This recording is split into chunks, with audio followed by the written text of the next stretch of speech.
Hey guys, welcome back to Glam, and I'm here with another fragrance review on a fragrance that I don't feel like gets talked about enough. And it's from a house that I feel like gets a lot of talk.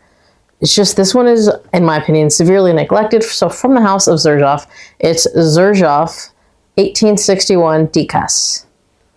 And I feel like I really want to bring this up. The back has this like really pretty floral print that I think you can see right there, like kind of etched into the glass. This is a nice 100 ml bottle. I'm not sure, but I think this collection, the 1861 collection, only comes in 100 mils. This is the same collection as Naxos, and I feel like Naxos gets a ton of talk, but this one doesn't. I will quickly acknowledge, I know that I look like a supervillain. I have a red eye. It doesn't hurt. There's nothing wrong. It's just red, and I was going to pause on filming videos until it stopped being red, but it's been red for like a week and a half now, and although it's getting better, I don't want to wait too much longer because I really want to talk about this one because I've been wearing it a lot. Also, look at the color of this juice. I think it's honestly gorgeous. Okay, so let's talk about this fragrance. I'm going to go over the notes really quickly, and then I'm going to talk about what you're actually going to smell. So the notes in this are Calabrian mandarin, tuberose, and tobacco in the top, benzoin, apopanax, Italian orris root in the mid, and then resin, bourbon, vanilla, and musk in the base. This is a very nice, sweet, balsamic, resinous fragrance. And I've talked about this before, but the top notes sound like they don't go, but I promise you, although it's incredibly unique and you probably haven't smelled anything like this before, they go very well. So you get this like really nice tobacco and tuberose mixed with this orange. And although I think the orange kind of tames, it is really well blended with those notes into this really beautiful resinous base with like this kind of like ambery vanilla vibe. Again, really gorgeous vanillic ambery fragrance that has a really well blended tobacco and tuberose. Again, it sounds like they don't go, but they really do. And I think the orris root really brings everything together because there's this like really nice like iris creaminess. I think orris root to me is like a little bit more on the creamy side of iris. There's this really gorgeous creaminess that brings everything together. And it is so different than, I would say, anything that I've smelled because I don't have anything to compare it to. I don't think that you typically see these notes presented together. In this one, though, it works so well. So just think about tobacco, like a powdery, slightly powdery, because it's really not as powdery as a lot of iris fragrances are. A slightly powdery fragrance that has a beautiful and kind of soft tobacco mixed in with the tuberose. And the tuberose doesn't lean feminine at all. I wouldn't say this fragrance leans in either direction, but the tuberose doesn't make it lean feminine. The tobacco doesn't make it lean masculine. It is so incredibly well balanced, and that's why I'm really surprised that this guy doesn't get any talk because it's so good. And again, so different.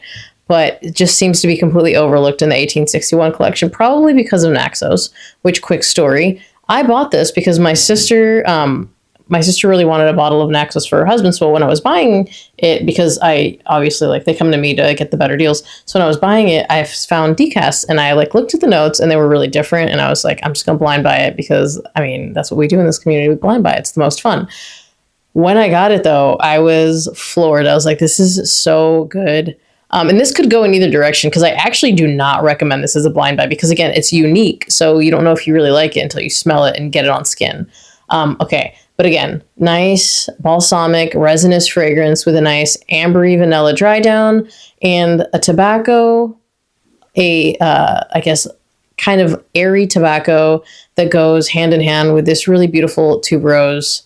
And then again, there's a creaminess that's going to come in from that orris root. Now let's talk about who can wear this. I kind of already mentioned it. I think anybody can wear this.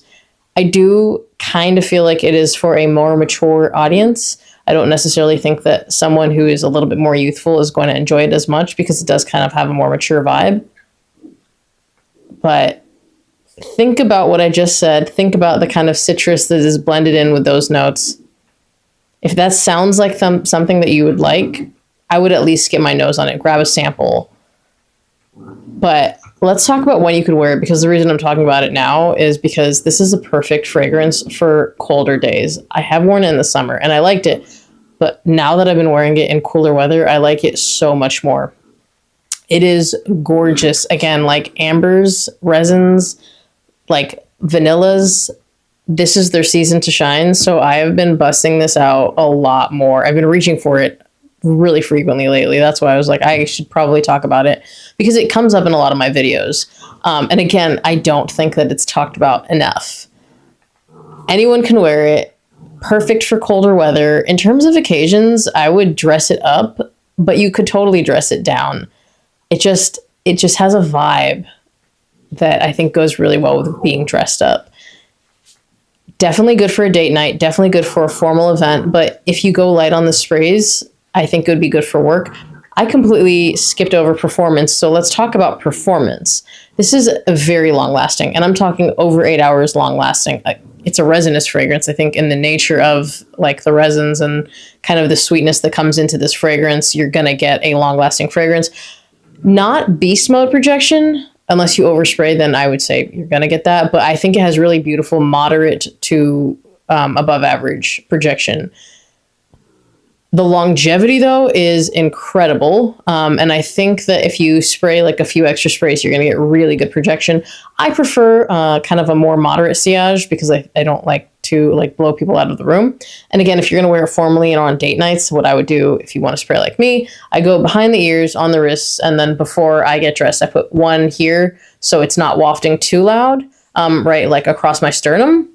In terms of compliments, this one has actually garnered me a lot of compliments. It is not a typical fragrance, so that's what I'm saying actually. But I think the uniqueness and the fact that it actually projects very well and lasts a very long time tends to get people's attention. So this one has garnered me compliments, I think for the most part, almost every time I've worn it. It does smell really good. And again, I don't think you'll have smelled anything like this because I have nothing to compare it to. It's just a really unique, sexy fragrance that I think just kind of is something perfect for your arsenal if you're looking for something a little bit more grown, something for cooler weather, and something that hasn't been done 100,000 times before. Again, tobacco, orange, tuberose. Where have you smelled that put together over an ambery vanillic base? You probably haven't. On top of that, I do again want to say, to me, I don't think this is a good blind buy unless you know that you like more complex scents, because to me, this is a more complex scent. It's just really beautiful. Xerjoff fragrances, I'm kind of like on one with them right now. Like I'm kind of like blind buying a lot. I grabbed Ivory Root the other day. You'll definitely get a video on that. That is so gorgeous. Also fairly unique, but still not as unique as this one. And again, in the 1861 collection, Naxos definitely gets all the love, whereas I don't have a bottle of Naxos. I will probably never get a bottle of Naxos. I like it, but I like this a lot more. Naxos is maybe a little bit too sweet for me, and I don't know, I think maybe because I've smelled so many different DNAs in that genre, it's not really my style right now. This one though, and I want to say this, I've read reviews about how this one's bubblegummy. I don't get that off my skin at all. So I just wanted to mention that in case anyone was wondering if it is that bubblegummy. So if you've tried this fragrance, comment down below, let people know what you think. Thank you for watching this video, especially because, again, I know I look like a supervillain and I know it's a little bit different than a regular video that I post.